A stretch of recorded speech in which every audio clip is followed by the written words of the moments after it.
கிறிஸ்துவுக்குள் அன்பானவர்களே, இந்த நாளிலும் தியானத்துக்காக எடுத்துக்கொண்ட வார்த்தை, பார்வையில் கவனம் தேவை. 1 ராஜாக்கள் 21 அதிகாரம் 20வது வசனம். அப்பொழுது ஆகாப் எலியாவை நோக்கி, என் பகைஞனே, என்னை கண்டுபிடித்தாயா என்றான். அதற்கு அவர், கண்டுபிடித்தேன்.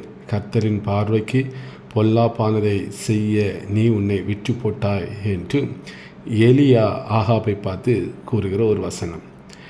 ஆகாப் இங்கே எலியாவை திடீர்னு பார்க்குறாரு. பார்த்தோன்னு சொல்கிறார், என் பகைஞனே என்று அவர் கூறுகிறதை நாம் பார்க்க முடிகிறது. அவன் எலியாவை தன் பகைஞனாகவே கருதுகிறார். ஏன்னா அவர் கண்டுபிடிச்சிட்டாராம்மா, அதனால். ஆனால் உண்மையிலே கர்த்தரிடத்திலிருந்து வார்த்தையை பெற்று எவ்வித ஒளிவு மறைவுமின்றி அதை உண்மையாய் அறிவிக்கிறவர்களை தங்களுடைய எதிரிகளாக கருதுவது எவ்வளவு மோசமானது என்பது இந்த ஆகாப்புடைய வாழ்க்கையிலிருந்து நாம் பார்க்க முடிகிறது. மனம் திரும்புவதற்கு பதிலாக கர்த்தருடைய வார்த்தையை கொண்டவர்களை பகைக்கிறதை இங்கே ஆகாப் பார்க்க முடிகிறது.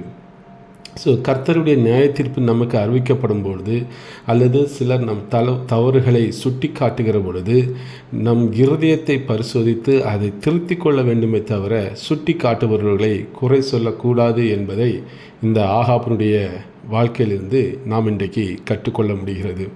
பாருங்கள், இதே எலியா தான் சாரிபாத் விதவை வீட்டுக்கு அவர் அங்கே போகிறாரு. அந்த அம்மா என்ன சொல்லுதுன்னு பார்த்தா, நீ தேவனுடைய மனுஷன் என்றும் உம்முடைய வாயிலிருந்து பிறக்கும் கர்த்தரின் வார்த்தை உண்மை என்றும் இதனால் இப்பொழுது அறிந்திருக்கிறேன் என்று அந்த அம்மா சாட்சி சொல்லுது. ஆகாப் தவறுதலாக எலியாவை அவர் சொல்லுகிறதை பார்க்குறோம். அந்த சாரிபாத் விதவை இவரை தேவனுடைய மனுஷன் என்று அக்ரி பண்ணுகிறதையும் பார்க்குறேன். இதான் இவங்க ரெண்டிற்குள்ள வித்தியாசம் பாருங்கள். ஸோ இங்கே என்னென்ன நன்மைகள் நடந்தது, சாரிபாத் விதவை வீட்டில் ஆண்டவர் அற்புதம் செய்கிறதை பார்க்க முடியுது. ஆகாப்புடைய கடைசி கால நிலைமை என்னாச்சுங்கிறதும் நமக்கு நன்றாகவே தெரியும். ஸோ ஆகவே இன்றைக்கி பிரச்சனை தேவ வார்த்தையை கொண்டு வந்த எலியாவிடம் அல்ல, எலியாவை தவறான கண்ணோட்டத்தில் பார்க்குற ஆகாபிடமே இருந்தது. ஸோ இன்றைக்கி நம்முடைய பார்வையிலே ரொம்ப கவனம் தேவை. நாம் யாராக இருக்கிறோம், அதுவே நமக்கு முன்பாக இருக்கிற நபர் என்பதை தீர்மானிக்கிறது.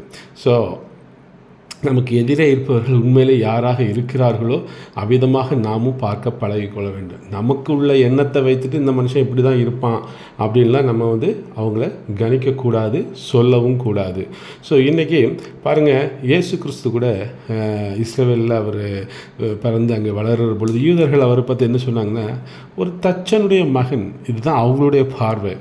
ஆனால் அதே இயேசு கிறிஸ்துவை பேதுரு அவருடைய சீஷன் எப்படி சொல்கிறாருன்னா, ஜீவனுள்ள தேவனுடைய குமாரனாகிய கிறிஸ்து என்று அவர் அங்கே அறிக்கையிடுகிறதை நாம் பார்க்க முடிகிறது. ஒரே நபர், இருவேறு கருத்துகள், வேறு கருத்துகள், வேறு பர்சன்கள், ஆட்களுக்கு. எனவே நமக்கு எதிரே இருப்பவர்களை பார்க்கிற விதத்தை குறித்து நாம் இன்றைக்கு கவனமாக இருக்க வேண்டும். அப்போது எலியாவின் மீது தப்பில்லை, எலியாவை பார்த்த ஆகாப் மீது தான் தவறு. சாரிபாத் விதையை கரெக்டாக பார்த்துட்டாங்க. ஸோ அது அவங்க மேலே தவறு இல்லை, ஆகாப் மேலே தவறு. இங்கே இயேசு கிறிஸ்துவை யூதர்கள் வேறு பார்வையில் பார்த்தாங்க, பேதுருவோ பார்க்க வேண்டிய பார்வையிலே பார்த்தாங்க. இன்றைக்கி அருமையானவர்களை, இந்த வார்த்தையை கேட்குற நீங்கள், நம்ம வாழ்க்கையில் எத்தனையோ ஜனங்களை நம்ம பார்க்குறோம். ஒருவேளை சரியான ஆட்களை தவறான பார்வையிலே நாம் பார்த்து விட முடியும், தவறானவர்களை சரியான பார்வையிலும் பார்க்க முடியும். ரெண்டுமே பிரச்சனை தான்.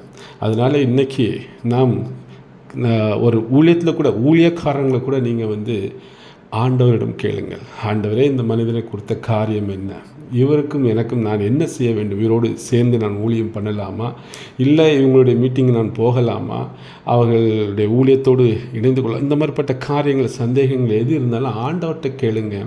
ஒருவேளை அதில் ஏதாவது தவறுகள், அந்த மனிதனிடம் தவறுகள் இருந்தாலும் ஆண்டவர் உங்களுக்கு சுட்டி காட்டி அந்த பாதையை விட்டு விலக்குவார். இல்லை அவங்க உண்மையிலே வெளிப்பார்வைக்கு வேறு மாதிரி இருக்கலாம், உண்மையிலே கர்த்தருடைய பார்வையில் அவங்க நல்லவங்களாக இருப்பாங்க, கர்த்தருடைய வார்த்தையை உண்மையும் உத்தமமாக போதிக்கிறவங்களாக இருப்பாங்க. ஸோ ஆண்டவர் உங்களுக்கு அதையும் சொல்லுவார். இவருடைய வார்த்தையை கேள், இவர்களோடு சேர்ந்து ஊழியம் செய், இல்லை ஒரு நல்ல ஐக்கியம் இவர்களோடு நீங்கள் வைத்துக்கொள்ளலாம் என்பது ஆண்டவர் நமக்கு சுட்டி காட்டுகிற பொழுது அப்படிப்பட்ட மனிதர்களோடு நாம் நடப்பது நல்லது.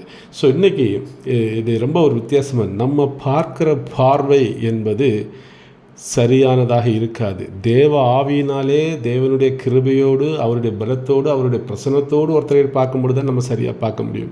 அதனால் நம்ம பார்க்கறதெல்லாம் சரி, நம்ம யோசிக்கிறதெல்லாம் சரி என்று ஒருபோதும் யாரும் நினைக்காதீர்கள். பார்வையிலே தவறு வந்துடக்கூடாது. அதனால் ஒவ்வொரு மனிதனையும் நாம் பார்ப்பது மிகவும் கவனமாக இருக்க வேண்டும். இந்த பேதுருவை போல, இந்த சாரிபாத் விதவை போல நாம் தேவ மனிதர்களை நாம் உற்று நோக்க வேண்டிய அவசியத்தில் இருக்கிறோம். ஸோ தவறுதலாக புரிந்து கொள்ளக்கூடாது. அதே மாதிரி தவறானவர்களும் சரியாக நாம் எடுத்துக்கொள்ளக்கூடாது. தவறான ஊழியக்காரங்க இருக்காங்க, தவறான மனிதர்கள் இருக்காங்க. இவங்க நல்லவங்க, இவர் சொன்னால் கரெக்டாக இருக்கும், இவர் பெரிய தீர்க்கதரிசி அப்படின்னு தவறாகவும் எடுத்துக்கொள்ளக்கூடாது. அதுலேயும் கவனமாக இருக்க வேண்டும். ஸோ இந்த ஞானம் இன்றைக்கு கர்த்தர் தான் நமக்கு தர வேண்டும், கர்த்தர் தான் தர முடியும். ஸோ ஆகவே நாம் இந்த மாறுபட்ட சூழல்களிலே நாம் ஆண்டவரிடம் கேட்டு நாம் ஒரு காரியத்தை செய்வது நல்லது. இன்றைக்கி தவறான ஊழியங்களும் இருக்கிறது. அநேக ஜனங்கள் அங்கே போய் கூடுகிறார்கள். ஸோ நல்ல சத்தியத்தை போதிக்கிற போதகர்கள், ஊழியக்காரர்கள் இருக்கிறார்கள். ஆனால் அங்கே 5 பேர் 6 பேர் தான் போகிறதுக்கு ஆள் இல்லை. ஸோ அதனால் ரொம்ப கவனமாக இந்த காரியத்திலே நாம் இருக்க அழைக்கப்படுகிறோம். ஸோ இன்றைக்கி இந்த வார்த்தையை கேட்குற ஒவ்வொருவரும் இன்றைக்கி நாம் என்ன பார்வையிலே ஊழியக்காரர்களையோ இல்லை விசுவாசிகளையோ மற்றவர்களே பார்க்கிறோம் என்பதை நாம் அறிந்து நாம் கர்த்தருடைய பலத்தோடு அவர்களை பார்க்க அழைக்கப்படுகிறோம். கர்த்தர் தாமே இந்த வார்த்தைகளை ஆசீர்வதிப்பாராக. ஆமென்.